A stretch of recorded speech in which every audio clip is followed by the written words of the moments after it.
청취자 여러분, 안녕하십니까? 2026년 6월 13일 토요일 글로벌 인사이트 시작합니다. 오늘도 전 세계의 정치, 경제적 흐름을 명쾌하게 짚어주실 박 작가님 모셨습니다. 작가님, 안녕하십니까? 네, 반갑습니다. 최근 글로벌 정세는 대립 속에서도 극적인 타협의 실리가 피어오르고 미래 패권을 선점하려는 막대한 자본의 움직임이 돋보입니다. 오늘도 깊이 있는 분석으로 그 맥락을 짚어드리겠습니다. 첫 소식은 대한민국입니다. 이재명 대통령의 이탈리아 G7 정상회의 참석 소식과 함께 우리 경제지표에서 아주 놀라운 낭보가 전해졌습니다. 네, 올 1, 4분기 실질 국민총소득, 즉 GNI가 전기 대비 무려 9.2%나 성장했습니다. 이는 1960년 이래 66년 만에 가장 높은 증가율입니다. 경상 GDP 역시 전년 동기 대비 17.1% 증가해 30여 년 만에 최대폭 증가를 기록했는데요. 역사적으로 보면 한강의 기적이라 불리던 1970년대의 초고속 성장기를 연상케 하는 놀라운 경제적 활력입니다. 이런 강력한 성장 흐름에 힘입어 노무라 금융투자에서는 코스피 목표가를 대폭 올렸군요. 네, 코스피 목표가를 만에서 11,000포인트로 상향 조정했습니다. 인공지능 확산으로 HBM과 D램, 낸드 수요가 동시에 폭발하는 3중 슈퍼사이클이 시작되었다고 본 것이죠. 마치 1990년대 말 정보통신혁명 초기에 반도체 시장이 폭발했던 양상이 재현되는 모습입니다. 다만 이재명 대통령의 지지율이 6.3 지방선거 이후 투표용지 부족 사태 논란 등으로 50% 아래로 하락한 부분은 국내 정치의 주요 변수입니다. 다음은 미국입니다. 도널드 트럼프 대통령이 이란과의 대규모 합의가 성사되었다며 전격적으로 보복 공격을 취소했습니다. 네, 60일간의 휴전 연장과 호르무즈 해협 재개방 등이 골자입니다.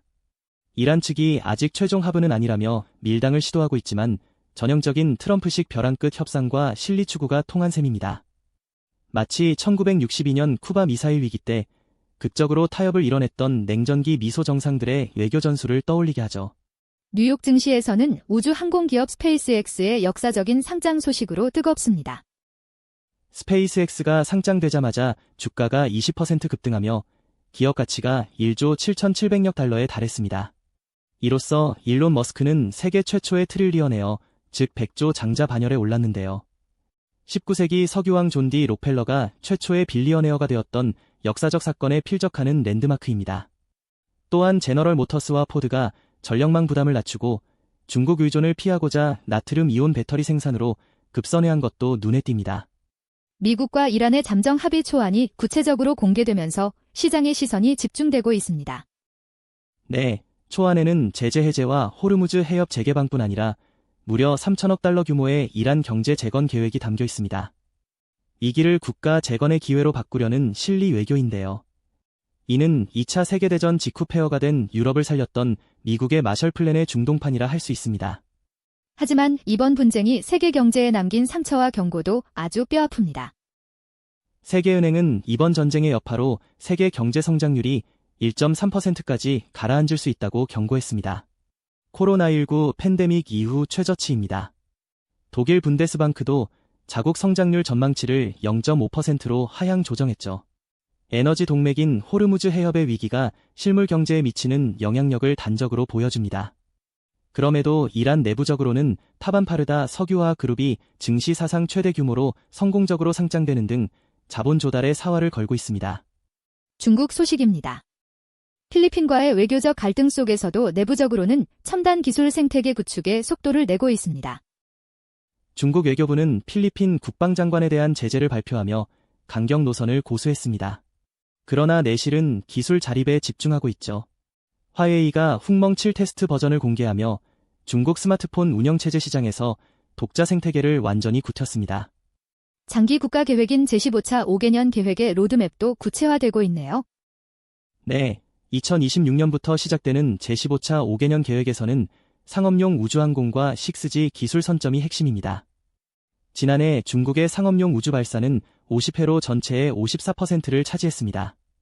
게다가 세계 최초로 6G 시험 주파수를 승인하며 2035년까지 보급률 60%를 달성하겠다는 야심을 보였는데요.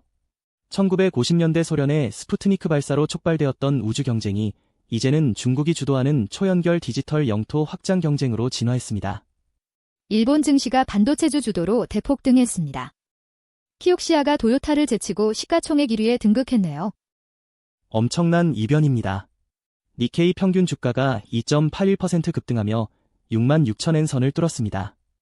특히 키옥시아 홀딩스가 도요타를 밀어낸 것은 일본의 중심 산업이 자동차 제조업에서 첨단 반도체로 완전히 전환되었음을 뜻합니다.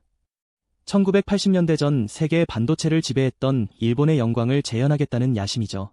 안보와 기술 분야에서 동맹국들과의 연대 움직임도 아주 기민합니다. 도쿄에서 열린 한미일 회의로 북한 비핵화 공조를 재확인하는 동시에 일본의 차세대 반도체 기업 라피더스는 영국, 이탈리아 공공기관과의 기술 협력 양해각서 체결을 발표했습니다. 안보는 동맹국과 굳건히 다지고 반도체 공급망은 유럽으로 넓혀 해외 수주를 선점하겠다는 영리한 이중 포석입니다. 러시아 소식입니다. 블라디미르 푸틴 대통령이 유럽에 경고를 보내면서 대대적인 정규군 증강에 나섰습니다. 푸틴 대통령은 러시아가 나토 전체에 맞서고 있다며 유럽은 대립 대신 우호 관계를 맺어야 한다고 주장했습니다. 그러면서 정규군 병력을 7,350명 늘려 전체 군인 수를 150만 명, 총병력을 239만 명 수준으로 확대하는 법령에 서명했습니다. 과거 냉전 시절 소련이 압도적인 군사력을 과시하며 서방을 압박했던 벼랑 끝 대치 전술과 매우 유사합니다. 주변국에 대한 통제를 강화하기 위해 경제적 제재 카드도 뽑아 들었군요. 러시아는 아르메니아산 검역 제품의 수입과 경유 운송을 전면 금지했습니다. 아르메니아의 친서방 행보에 대한 노골적인 길들이기죠. 제정 러시아 시절부터 애용해온 전형적인 압박 카드입니다. 러시아의 날 국경일을 기념하면서도 우크라이나에 들어온 포격 피해가 속출하는 등 내부적 긴장은 여전히 팽배합니다. 영국은 정치적 위기와 경제적 침체가 동시에 겹치며 매우 어려운 상황을 맞이하고 있습니다. 네, 국방 예산 부족에 반발해 국방부 장관과 차관들이 무더기 사퇴하는 초유의 내각 위기가 발생해 키어 스타머 총리의 리더십이 흔들리고 있습니다. 게다가 4월 영국 경제 성장률이 0.1% 역성장하며 8개월 만에 처음으로 감소세를 기록했습니다. 이란 전쟁 여파로 에너지 가격이 급등한 탓입니다. 사회적으로는 청소년들을 보호하기 위한 강력한 디지털 규제가 예고되었네요. 영국 정부는 16세 미만 청소년의 고위험 소셜미디어 앱 접속을 막고 18세 미만의 연애 및 성적 AI 챗봇 사용을 전면 금지할 방침입니다. 기술의 부작용으로부터 미래 세대를 지키려는 국가적 개입인데요. 이는 19세기 산업혁명기 당시 아동노동금지법을 도입해 사회적 약자를 보호하고자 했던 영국의 역사적 행보와 맥을 같이 합니다. 프랑스 소식입니다. 유럽연합 이민협정이 공식 발효된 가운데 미래 첨단 기술 선점을 향한 투자 열기도 아주 뜨겁습니다. 네, 이민협정은 외국인의 입국과 체류 조건을 한층 까다롭게 규정해 갈수록 보수화되는 유럽의 현실을 보여줍니다. 반면 기술 분야는 대단히 공격적입니다. 릴에서 열린 유럽 인공지능 정상회담을 통해 주권적인 AI 허브 국가로 도약하겠다는 비전을 천명했습니다.